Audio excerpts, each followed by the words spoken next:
Sinan oğul bala bir dəqiqə bura gəl. Sən mənim ağıllı balamsan axı. Tez get dükana yumurta al gəl. Elə ki yumurtalar qırılmasın. Yaxşı? Yaxşı, Ay, mən sağ ol. 100% qırılmır. Gedim alım gəlim. Ay, yumurtalar yenəsin. Zaten məni mələdəcək.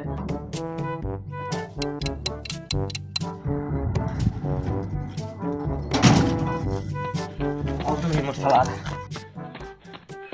Ata aldım, heç birisi sınmayıb. Ha, sən mənim ağıllı balamsan. Əhsən, bax xoşum gəldi səndən. Gətir ver ataya onları. Aa! Nə qardın sən? Ata məvdim, sən paketi tutdun. Vay dədə. Ay Sinan sən yenə yumurtaları sındırdın? Allah sınmadı. Bura gəl. Bayaqdandan 4 səfərin 4'ü yudum, maşını yudum. Sinan, sən mənim ağıllı balamsan. Al bu pulu. Hə, bunu nə alacam? Get. Kola al gəl, yekəsindən. Kola aldım. Ha, buz kimi olsun ha. Buz kimi kola alıb gəlirlər. Ha, tez. Oğlum ölməyib ki.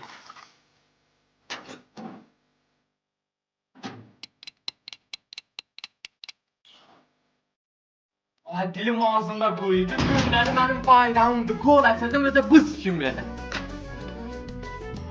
Ata kola aldım buz kimi siz içər.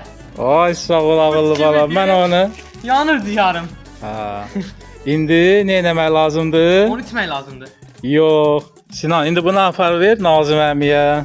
Ben mənim əziyyətim nə oldu? Bilmirəm, o gözləyir. Apar tezlə tez. Nazım əmi nədir? Mənim əziyyətim var.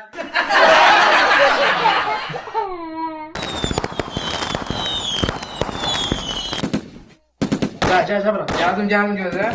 Süper. Bana telefonda artık biraz kızır. Bayaqdan məndə də qızır, mən sən demirəm. Bana ver önce. Bak boş şeydi, oynayıb geçsin.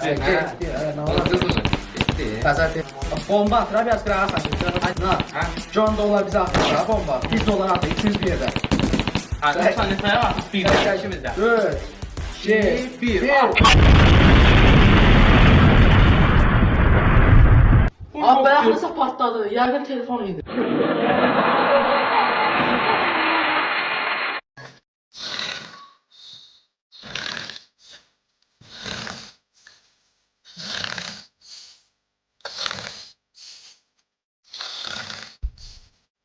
Aşağı atılır. Anne eləmək lazım, dur məşq eləmək lazım. Sən məşqimiz.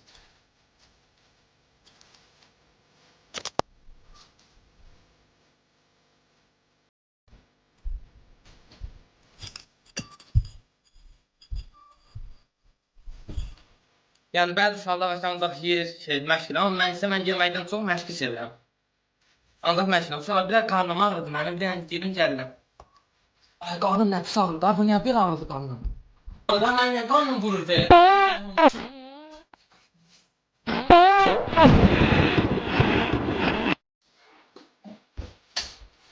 Ay neden başladın oğlum? Ben dünya varım. Gelin